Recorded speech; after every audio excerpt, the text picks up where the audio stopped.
26 people have been killed in an airstrike by the Saudi-led coalition in northern Yemen. I must warn you, you may well find the following images disturbing.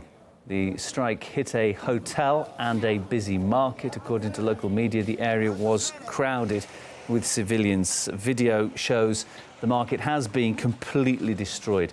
And it's just the latest deadly airstrike carried out by the Saudi-led coalition since 2015. In a statement, the coalition says that it's now conducting a review of its actions. Joint Forces Command also adds that it forces work to the highest measures of targeting. However, since the start of the Saudi intervention, the crisis in Yemen's continued to deteriorate on an almost daily basis. Again, the following images could well be upsetting.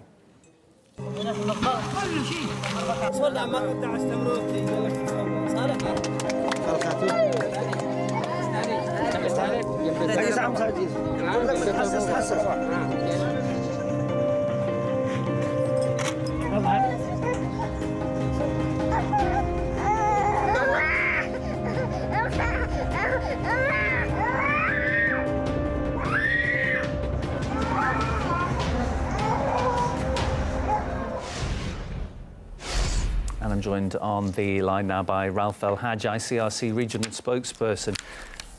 Ralph, horrible pictures, terrible suffering. The media reporting children have died. What's your organisation's reaction? Do you have any information to add to what we've heard already? Good evening to you and to your viewers.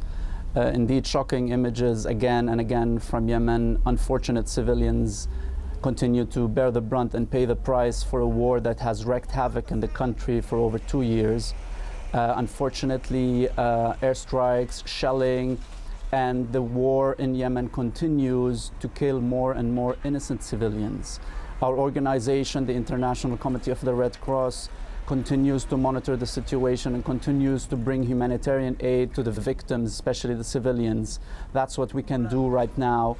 And unfortunately, this isn't the first time that civilians pay the price. Over 10,000 people have already died.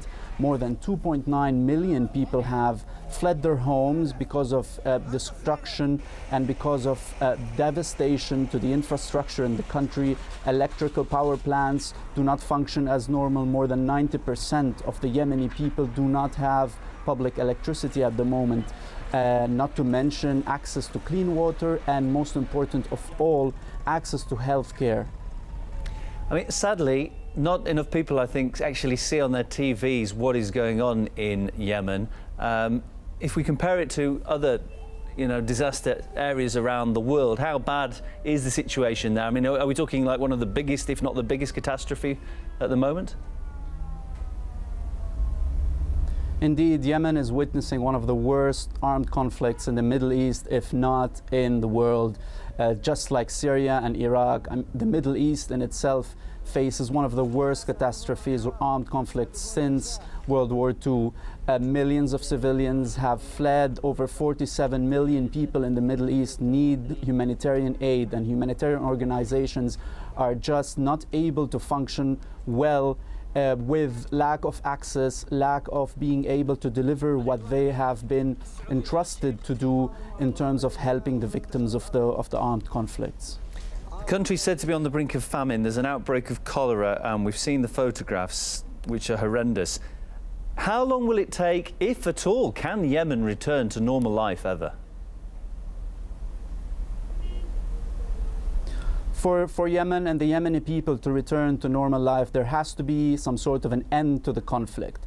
Political solutions should be reached.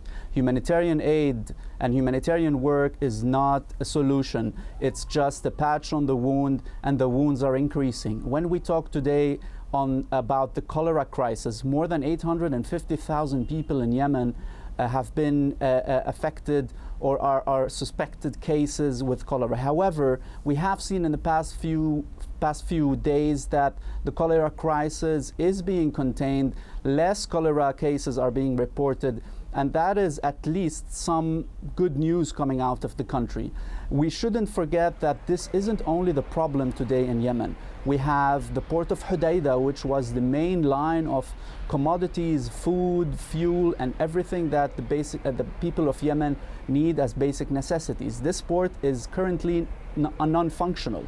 Likewise, the Sana'a airport, which is also a main source of travel for the Yemenis and could have saved a lot of lives if it was still functioning, because a lot of Yemenis could have traveled abroad for the necessary healthcare treatment. Today, more than 50% of the health facilities in Yemen do not function. Many people die because they cannot travel, they cannot pay for transport to reach the closest hospital or clinic that is able to treat their cases. This is really unfortunate and gives us a picture of a catastrophic situation the Yemeni people unfortunately continue to face day after day. Ralph, appreciate your thoughts and for coming on RT. Ralph El Hajj, ICRC Regional Spokesperson.